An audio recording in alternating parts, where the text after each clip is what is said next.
He was one of the richest men in America, but when his blind son became a burden, he drove the boy deep into the snowy mountains and left him to die. What he didn't know was that their horse, loyal, intelligent, and silently watching, would break free, save the boy, and uncover a family secret so shocking it would bring an empire to its knees. The morning sky was painted in a deceitful peace, pastel blues brushed softly with amber and pink. But beneath the beauty, silence clung too tightly, like breath held in dread. Victor Lancaster's SUV crunched along the gravel path, winding deeper into the Montana wilderness. In the back seat sat 10-year-old Noah, hands folded over his lap, his milky eyes closed, not because he was tired, but because there was no light for him to see. He had been blind since he was 3. Or so everyone believed. "Are we almost there, Dad?" Noah asked, his voice calm but carrying the tremble of a child trying not to hope too much. "Almost, champ," Victor replied, a little too quickly. His hand tightened on the steering wheel. Next to the car, trotting alongside in a custom-built trailer, was Atlas, a majestic Andalusian horse with a coat as white as snowfall and eyes that shimmered with quiet intelligence. Atlas had been Noah's only friend for years, the only creature who listened without judgment, who never looked away from his milky eyes. They stopped at the base of a clearing high in the mountains, where the pines grew sparse and the sky looked close enough to touch. Victor opened the door and helped Noah out gently, placing a folded blanket and a backpack into his hands. "Are we going camping just the two of us?" Noah asked with a smile that made Victor look away. "Sort of," Victor muttered, before quickly unstrapping Atlas and tying him to a crooked pine a few feet away. The horse neighed softly, sensing something was wrong.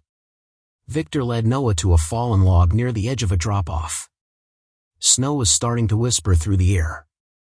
"I need you to sit here for a bit, all right? I'll be back in a few hours." Noah tilted his head. "Why?" Victor didn't answer. He turned and walked quickly back toward the SUV. Atlas whinnied louder, pulling against the rope. Noah stood up blindly and called after his father. "Dad? Where are you going?" Victor opened the car door. The wind picked up. Noah took a hesitant step toward the sound. "Dad, it's cold. I didn't bring my coat." The engine growled. Noah stumbled forward. "Dad, I can't see." And then the sound of tires skidding on ice, gravel flying, and the roar fading into the forest. Gone. Just like that. Atlas screamed. It wasn't a neigh. It was a scream. The storm rolled in fast. The trees bent. Snowflakes thickened. Noah wrapped the blanket tighter, sat back on the log, and waited. He waited for minutes. Hours. He called out. First softly. Then louder. Then he screamed. But the forest only gave him silence. By nightfall, he was shivering, lips cracked, fingers curled into the blanket. And then, he heard the rope snapping. A sound sharp and deliberate. Hooves thudding. Breath steaming. Atlas was free. The horse nudged him gently. Then stronger. Noah reached out, his small hands brushing the horse's warm nose. "Atlas," he whispered. The horse whinnied low, then turned, lowering its head. Noah hesitated.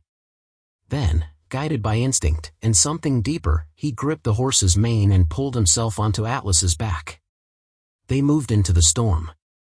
Together. The snow swallowed their footprints. And far above, in the clouds barely lit by the moon, a small drone hovered, its blinking red light the only witness to what had just begun.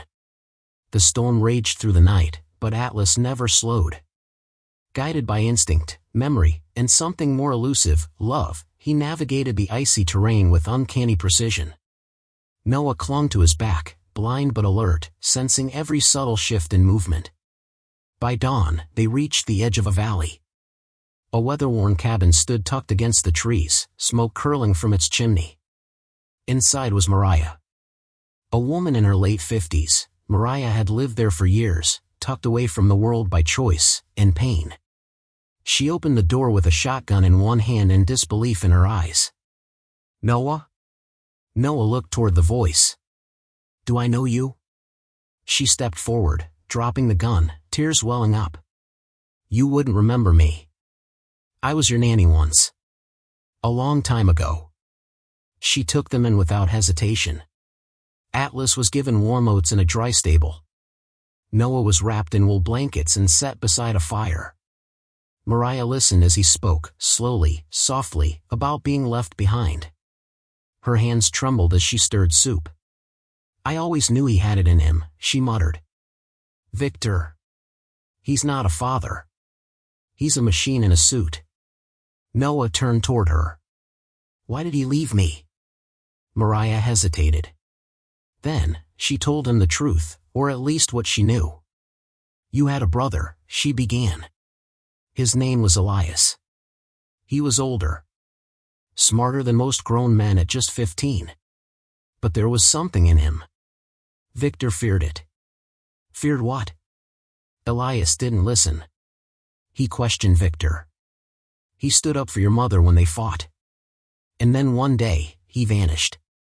Put away in some institution. No goodbye. No explanation." Noah said nothing. Mariah leaned in. "Your mother died not long after that. But before she passed, she told me she had changed her will. You were her sole heir." Noah sat motionless. Then asked, "But I'm blind." Mariah stared into the fire. "Your mother believed you could be cured. There were doctors. Reports. But Victor, he buried those findings." Outside, the wind howled, but the truth was louder.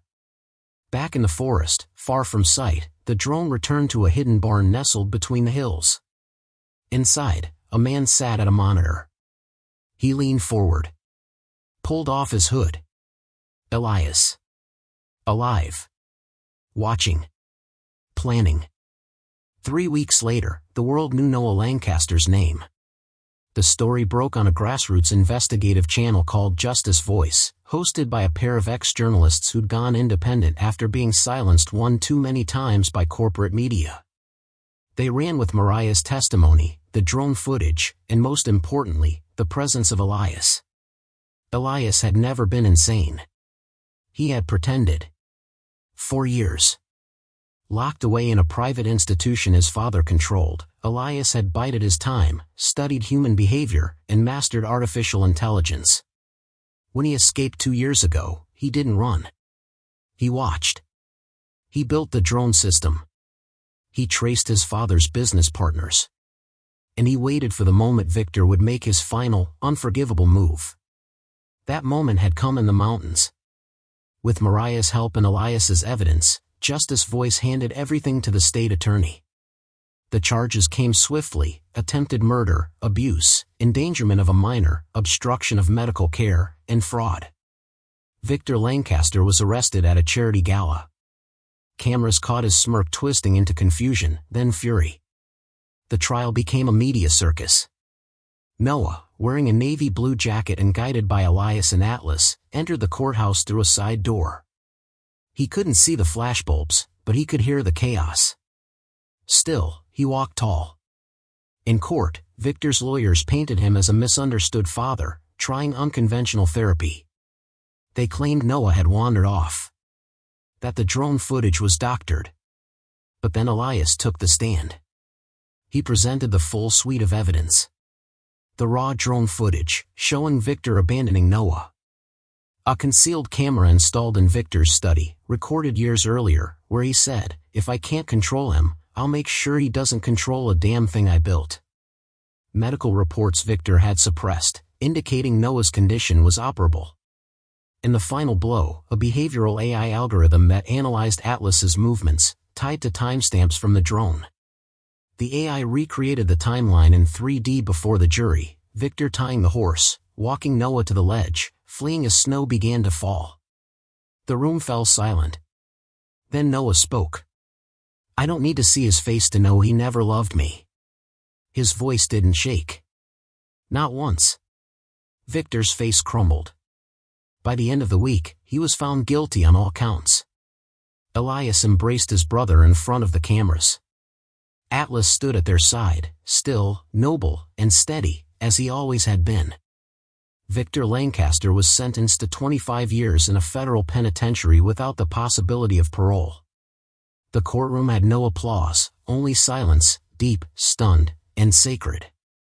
Outside the courthouse, the world shifted. Journalists swarmed. Advocates for child protection cited the case as a turning point in trust, trauma, and guardianship reform. But for Noah, the trial wasn't the end. It was the beginning. Noah underwent medical evaluation at the insistence of Elias. And just as their mother had believed years ago, doctors confirmed a rare but treatable condition had caused Noah's blindness. After several delicate procedures and months of therapy, Noah began to detect light. Then shapes. Then faces.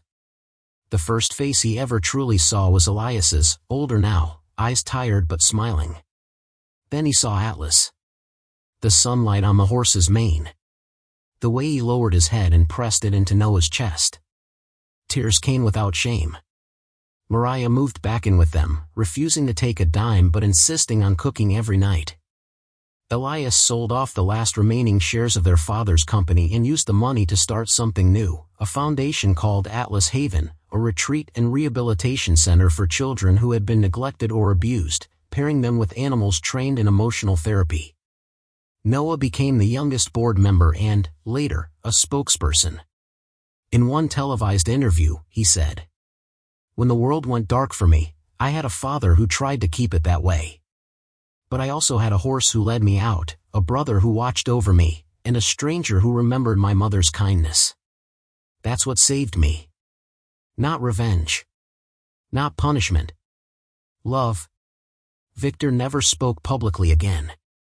In prison, he refused visitors. Rumors said he watched every interview, every speech his son gave, but never reached out. Until one letter arrived. Simple. Handwritten. "I was wrong. All of it. If you ever forgive me, it won't be because I deserve it. It'll be because you became someone I never could." Noah never responded. But he kept the letter. Years passed. And one spring morning, surrounded by green hills and children's laughter at Atlas Haven, Noah placed that letter beneath a tree and let the wind take it. Subscribe if this story touched your heart. Share it so no child ever feels abandoned again. He had no words. No memory in the way humans hold memory. But Atlas remembered the cold, the snow, the terror in a child's breath. He remembered the rope burning against his neck. And the scream. And the silence. He remembered breaking free. And carrying something fragile, something worth saving. If loyalty had a name, it would be Atlas. Too often, justice arrives late, and healing even later. But every voice matters. Every child deserves to be seen. If this story moved you, don't look away.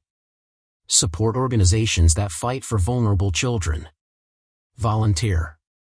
Adopt. Listen. Speak. And always, always believe that redemption is possible. Book recommendations for further reading. The Boy Who Was Raised as a Dog by Dr. Bruce D. Perry. Running with Sherman by Christopher McDougall. If Atlas could carry a boy through a storm, maybe we can carry each other a little further.